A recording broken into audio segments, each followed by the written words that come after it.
L'ex-député Guy Mitokpe, membre du parti d'opposition Les Démocrates, condamne fermement l'incarcération de Steve Amoussou, alias Frère Onvi. Notre première réaction, c'est que c'est un non-lieu, parce que pour nous, cette juridiction est à la merci du régime antidémocratique qui est dans notre pays.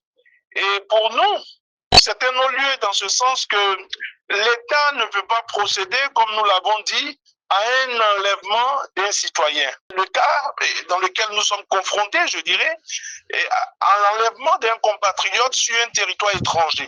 Et donc pour nous, c'est un non-lieu.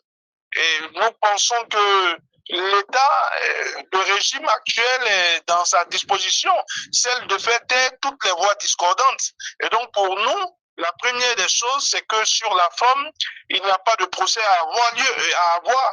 Il n'y a pas de procès à avoir parce qu'il faut purement et simplement procéder à le relâcher plutôt, je dirais. La victime a relaté ce qui s'est passé. Et aucunement, la victime n'a fait mention de l'intervention je dirais, des autorités togolaises dans son enlèvement. Donc ce à quoi nous faisons face, nous l'avons dit, nous le martelons, c'est un enlèvement, c'est un rapt, et nous continuons de croire qu'un État qui se respecte ne peut pas procéder ainsi. Ce n'est pas la première fois que des personnes qui n'étaient pas pour autant désirées chez elles se sont réfugiées dans un pays voisin.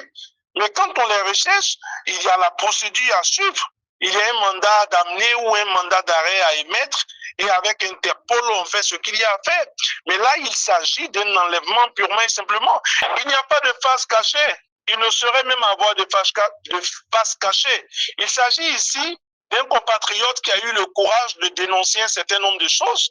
Et donc, ce régime étant réfractaire à tous ceux qui disent la vérité, ce régime étant réfractaire à tous ceux qui prennent le contre-pied de ce qu'il prône. Et donc, il a été loisible dans 8 ans de constater qu'il a emprisonné pas mal de compatriotes et qu'il a poussé à l'exil aussi pas mal de compatriotes.